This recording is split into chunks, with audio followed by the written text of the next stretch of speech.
स्वागत है आप सभी का हमारे YouTube चैनल सनी टेक में। कंप्यूटर फंडामेंटल का ये हमारा सेकंड पार्ट है। इस पार्ट में आप जानेंगे कंप्यूटर के ब्लॉक डायग्राम के बारे में।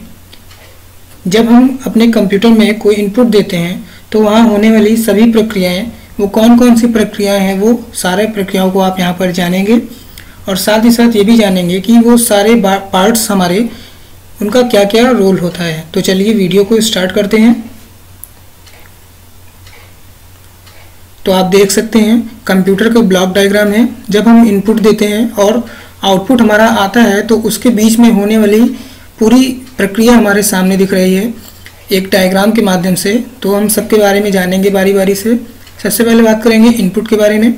तो इनपुट वो हमारा वो प्लेस है जहाँ पर यूजर्स के द्वारा इनपुट जो है वो यूजर्स से इनपुट लेता है किसी भी माध्यम से, चाहे वो कीबोर्ड के माध्यम से ले, चाहे वो हमारा स्कैनर से ले, चाहे वो हमारा माउस से ले। तो वो उसके बाद क्या करता है, उस इनपुट को हमारा कन्वर्ट करने का काम करता है मशीन लैंग्वेज में, जो हमारा कंप्यूटर समझ सके। फिर उसके बाद वो इनपुट जो है देता है कंप्यूटर सिस्टम के पास। कंप्यूटर सिस्टम कहेंगे तो हमारा प्राइमरी स्टोरेज के पास जाता है। प्राइमरी स्टोरेज में हमारा अस्थायी तौर पे वो वहाँ पर संग्रहित होता है। उसके बाद प्राइमरी स्टोरेज में हमारा ये जो डाटा है वो तब तक रहता है जब तक कि हमारा आउटपुट नहीं आ जाता है।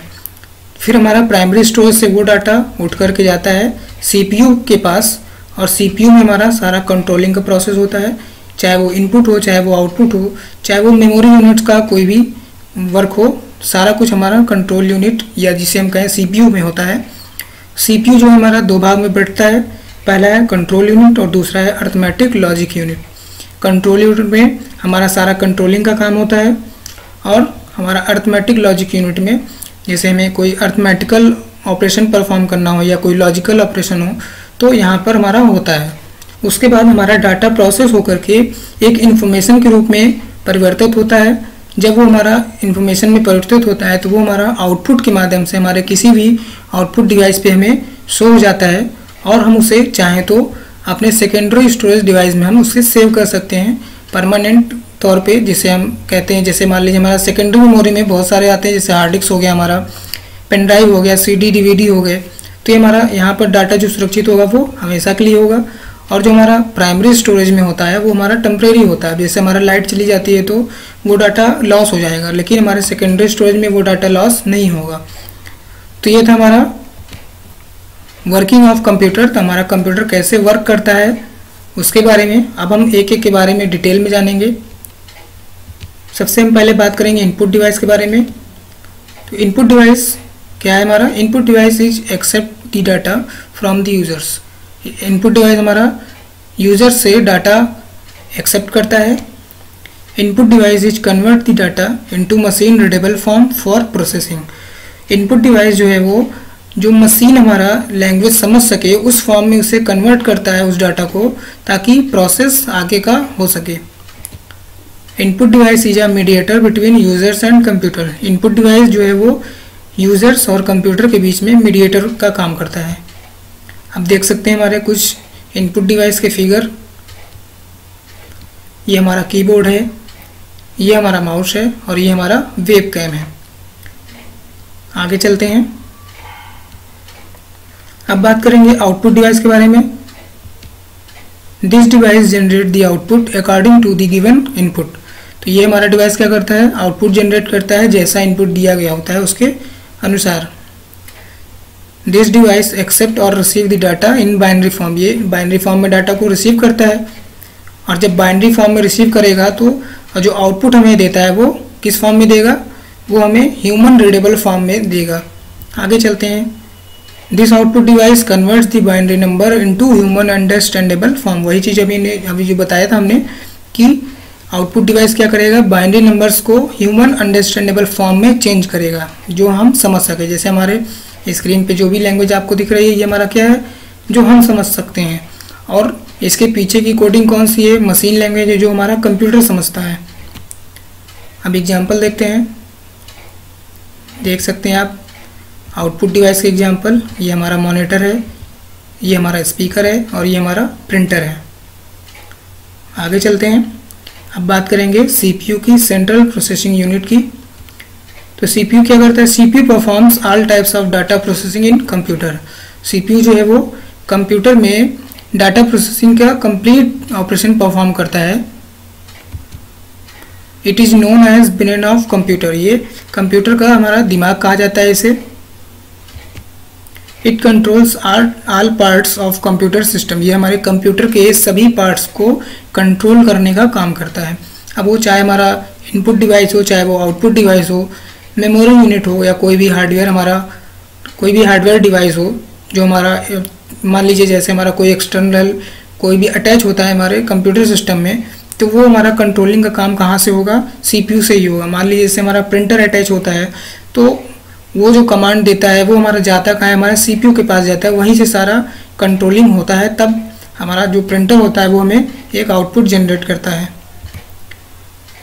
There are 3 main parts of CPU, हमारा 3 मेन पार्ट्स होता है सीपीयू के, ALU arithmetic logic unit, CU control unit, तीसरा है एमयू मेमोरी यूनिट। अब ये मेमोरी यूनिट क्या है, हमारा जो इमीडिएट एक्सेस होता है उसकी हम बात कर रहे हैं, इसमें हमारा सेकेंडरी स्टोरेज डिवाइस नहीं आएगा।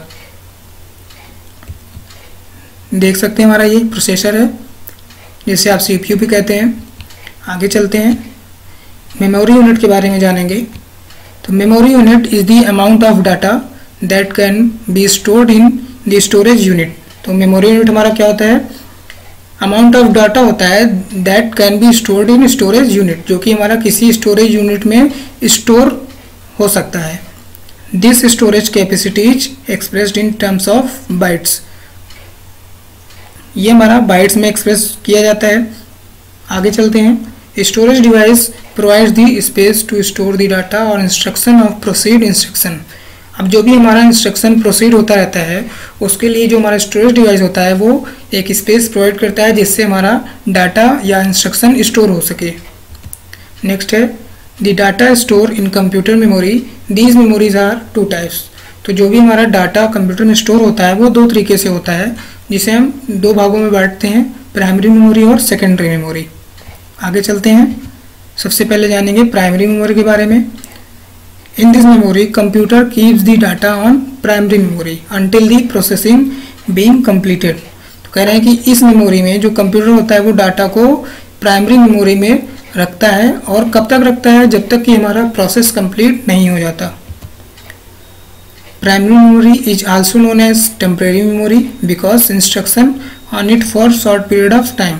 तो प्राइमरी मेमोरी में हमारा जो डाटा होता है वो शॉर्ट पीरियड के लिए होता है।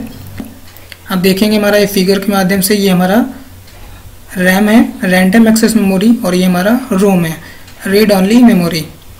आगे चलेंगे, जानेंगे सेकेंडरी मेमोरी के बारे में।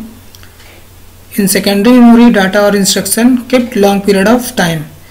सेकेंडरी मेमोरी में जो हमारा डाटा होता है वो एक लंबे समय के लिए होता है, स्टोर होता है, जहाँ से वो डाटा हमारा हटता नहीं। Secondary memory refers to storage device. Secondary memory में हमारा क्या होता है, स्टोरेज डिवाइसेस होते हैं such as hard drives, solid state drives, और it may also refers to removable storage device. और इसमें हमारा और क्या होता है, जैसे हमारा रिमूवेबल स्टोरेज डिवाइस होता है, कौन कौन से, यूएसबी फ्लैश ड्राइव्स हो गए, सीडी हो गए, डीवीडी हो गए। देखेंगे हम फिगर के माध्यम से, देख सकते हैं ये हमारा हार्ड डिस्क है, डीवीडी है ये हमारा सीडी है, और ये हमारा पेन ड्राइव है। तो कंप्यूटर फंडामेंटल का हमारा सेकेंड पार्ट यहीं पर फिनिश होता है। मिलते हैं हम एक नए वीडियो के साथ, और हमारा कंप्यूटर फंडामेंटल का जो थर्ड पार्ट होगा उसमें आप जानेंगे कंप्यूटर की कैरेक्टरिस्टिक्स और कंप्यूटर के लिमिटेशन। ये वीडियो यदि आपको पसंद आता है तो वीडियो को शेयर जरूर करें और चैनल को सब्सक्राइब करना ना भूलें।